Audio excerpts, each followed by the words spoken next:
Franz Kafka did not begin his life with ambition. He began it with unease, not the dramatic kind, not despair, but a quiet, persistent sense that being alive required justification. Kafka did not wake up asking what he wanted from life. He woke up asking whether he had the right to want anything at all. This question never left him. Even when nothing was happening, Kafka felt late. Late to life, late to certainty, late to himself. And this lateness was not circumstantial. It was existential. Kafka once wrote that he felt guilty even while resting, guilty while breathing, guilty while eating, guilty for not suffering enough. This is not metaphor. This is structure. Kafka's inner world was organized around a permanent sense of inadequacy. Not because he failed, but because existing felt like a failure of discipline. A life lived in apology. Kafka apologized constantly, in letters, in conversations, in silence. He apologized for arriving late, for writing too much, for writing too little, for being sick, for being healthy, for loving, for withdrawing. Even his desire to write came with an apology. He did not say, "I want to write." He said, "I cannot help writing." This difference matters. Wanting implies agency. Needing implies submission. Kafka did not experience writing as freedom. He experienced it as compulsion. Writing was not his voice. It was his symptom. And yet without writing, he dissolved. Kafka lived in this contradiction. Writing destroyed him, but not writing annihilated him. This is why Kafka never felt whole. He felt conditional. The body that knew before the mind. Kafka's body knew things before his intellect did. Long before the diagnosis, his body weakened. Fatigue, insomnia, loss of appetite, hypersensitivity. Kafka did not trust the body, but he obeyed it. He wrote about hunger, about exhaustion, about transformation, not symbolically, instinctively. The body in Kafka's work is never neutral. It is observed, measured, judged. It is always at risk. This reflects something deeply modern, the body as an object under scrutiny. Kafka did not imagine surveillance states. He lived inside one. Internally, the fear of clarity. Kafka feared many things, but above all, he feared clarity. Clarity meant finality, decision, irreversibility. Kafka preferred uncertainty because uncertainty delayed judgment. He often postponed decisions, marriage, career changes, radical choices, not out of indecision, but out of self-preservation. To choose was to be accountable, and accountability was unbearable. Kafka once wrote that every decision felt like standing before a court that had already reached its verdict. This is why his characters hesitate endlessly.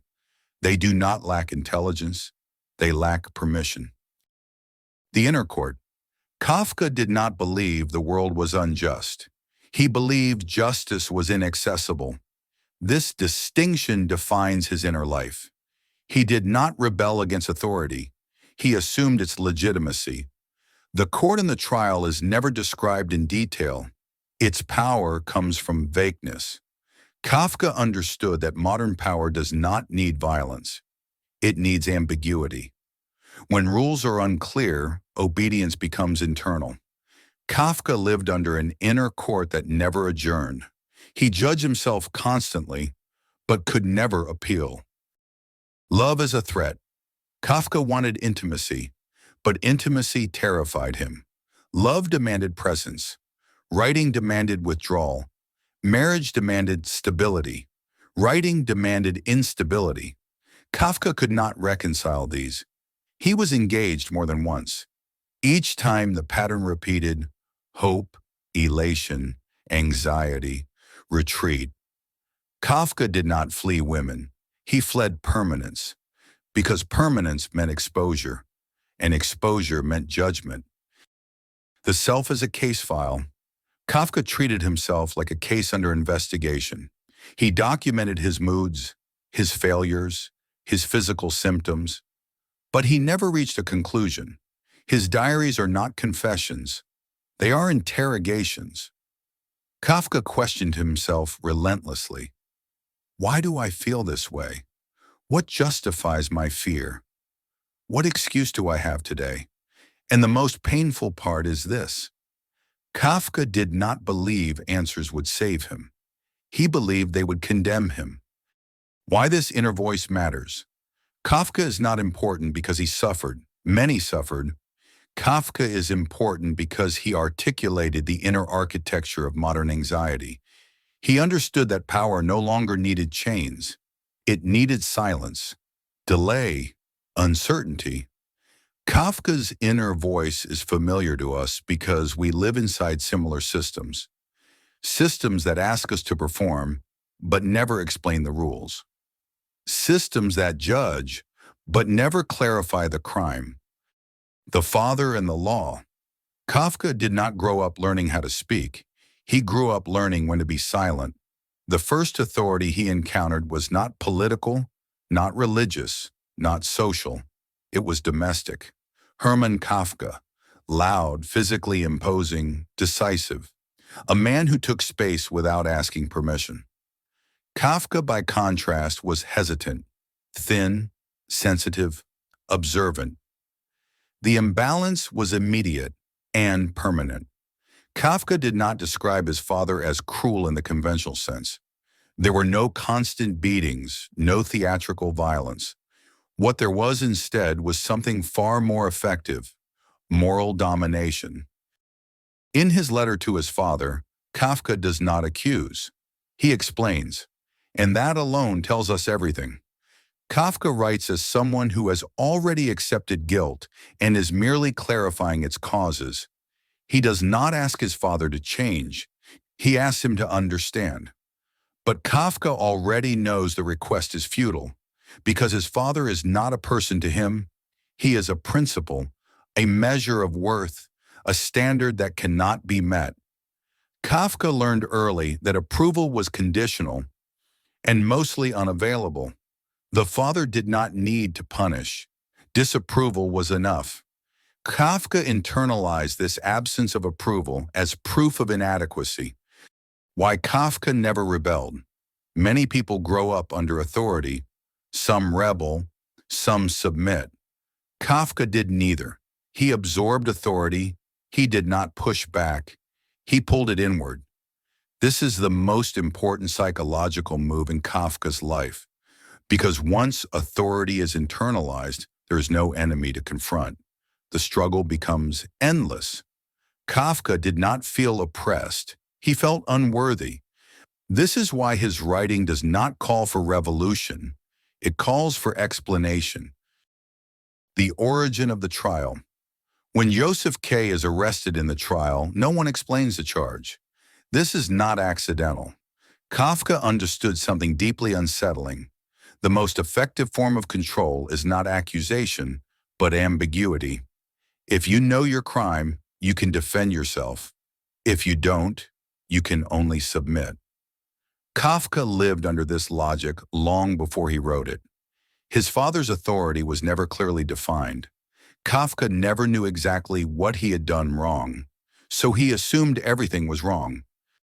The shame of taking space. Kafka felt ashamed of occupying space, physical space, emotional space, narrative space. He apologized for speaking too long, for wanting too much attention, for existing visibly. This is not humility. This is learned restraint. Kafka was trained more silently to reduce himself, and reduction became safety. Why Kafka feared freedom. Freedom terrified Kafka, not because he disliked autonomy, but because autonomy implied responsibility. If he chose freely, he could no longer blame authority. This is why Kafka hesitated endlessly, not because he was indecisive, but because decision meant exposure, and exposure meant judgment. The transformation of shame. In the Metamorphosis, Gregor Samsa wakes up transformed.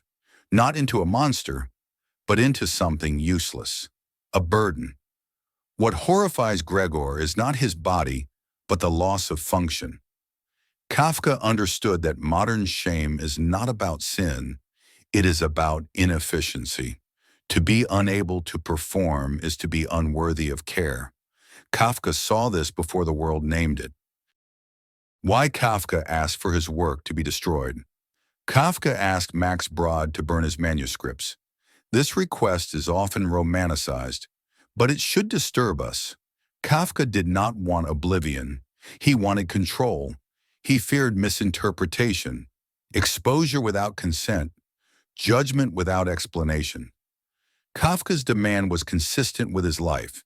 If I cannot control how I am seen, I prefer not to be seen at all. Brod's refusal saved Kafka's work, but it also violated Kafka's deepest fear. This paradox defines Kafka's legacy. Kafka and modern life. Kafka did not predict the future. He diagnosed it. Today we live under systems that resemble Kafka's worlds. Algorithms we don't understand, decisions we cannot appeal, rules that shift without notice. We are evaluated constantly, yet rarely explained to. Kafka did not write about technology. He wrote about power without presence. And that is why he remains relevant. Kafka was not writing about his time. He was writing about ours, and before we were ready to recognize ourselves.